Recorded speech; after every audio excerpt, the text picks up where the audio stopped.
రథసప్తమి సూర్యభగవానుడు తన ఉత్తరాయణ గమనాన్ని ఆరోగ్యము మరియు శక్తి దిశగా మళ్లించే అద్భుతమైన పర్వదినము.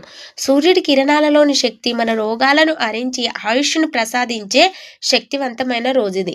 ఇంతటి విశిష్టమైన రోజు సూర్యకిరణాలు నేరుగా గర్భగుడిలో పడే సూర్యదేవాలయాలున్నాయని మీకు తెలుసా? మనం సందర్శించవలసిన భారతదేశంలోని అద్భుతమైన దేవాలయాలు. మొదటిది అరసవెల్లి. ఆంధ్రప్రదేశ్లోని శ్రీకాకుళంలో కొలువై ఉన్న అరసవెల్లి సూర్యనారాయణ స్వామి దేవాలయం 7వ శతాబ్దంలోని కళింగాల రాజులు నిర్మించిన ఈ ఆలయం ఆరోగ్యప్రదాయినిగా ప్రసిద్ధి చెందింది.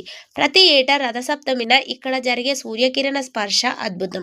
ఈ పవిత్ర రోజున స్వామిని దర్శించుకుంటే దీర్ఘకాలిక వ్యాధులు నయమై సంపూర్ణ ఆరోగ్యం కలుగుతుందని భక్తుల యొక్క నమ్మకం. రెండవది ఒరిస్సాలోని కోనార్క్ సూర్య దేవాలయం. 13వ శతాబ్దంలో నరసింహదేవుడు నిర్మించిన ఈ ఆలయం ఒక భారీ రథం ఆకారంలో ఉంటుంది. 24 చక్రాలు, 7 గుర్రాలు, సూర్యుడి రథ ప్రయాణాన్ని కళ్ళకు కట్టినట్లు చూపే ఈ క్షేత్రం యునెస్కో గుర్తించిన ప్రపంచ వారసత్వ సంపద. ఇక్కడ ప్రతి శిల్పం సూర్య భగవానుడి వైభవాన్ని చాటి చెప్తుంది. మూడవది కాశ్మీర్లోని మార్తాండ సూర్య దేవాలయం. శిథిలావస్థలో ఉన్న ఈ సూర్య దేవాలయం 8వ శతాబ్దపు రాజు లలితాదిత్య నిర్మించిన ఈ కట్టడం గ్రీకు రోమన్ శైలి కలయికతో నేటికి మనల్ని ఆశ్చర్యపరుస్తుంది.